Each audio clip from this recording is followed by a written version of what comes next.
What is a seller's concession? And what exactly are they conceding? Let's find out. Today is day 25 of Mark Madness.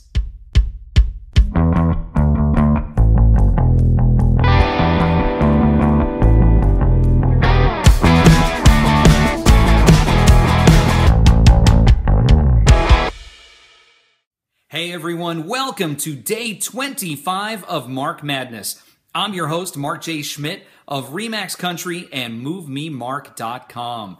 Mark Madness happens every day in March, and it's where I give you great tips, advice, ideas, suggestions, even some insider information, everything you can use to make sure that your next move is a huge success. Be sure to tune in every day on my Facebook page at facebook.com/MoveMeMark so you don't miss out. But thank you so much for tuning in today. I really do appreciate it. One thing that comes up sometimes and people are a little confused about is a seller's concession. What is a seller's concession? So a seller's concession is where a buyer writes up an offer on a property. So say someone's writing up an offer on a home and they need money back at the closing. Say they need money back to cover some of their closing costs or, some other type of, money that they'd like to pretty much bake into the loan instead of having to have it up front.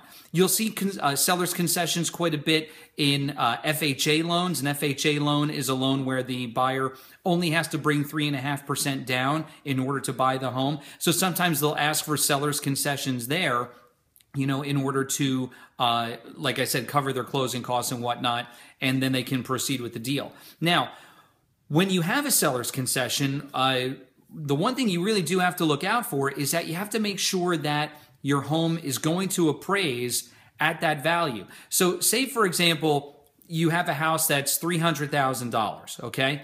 They're making you an offer of $306,000. Maybe they're going over your asking price because it's a hot market, okay? So they're at $306,000. They want $6,000 back at closing.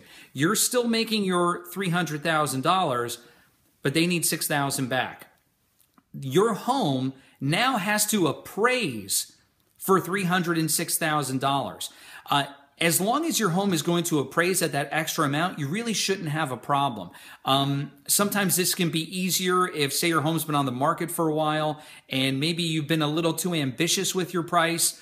You can accept an offer. Maybe say you're at 300, someone comes in with an offer of 290 and they say, okay, I need $5,000 back at the closing. At that point, hopefully you won't be overpriced at that point and you won't underappraise when the appraisal happens. So that's really the only thing you want to look out for.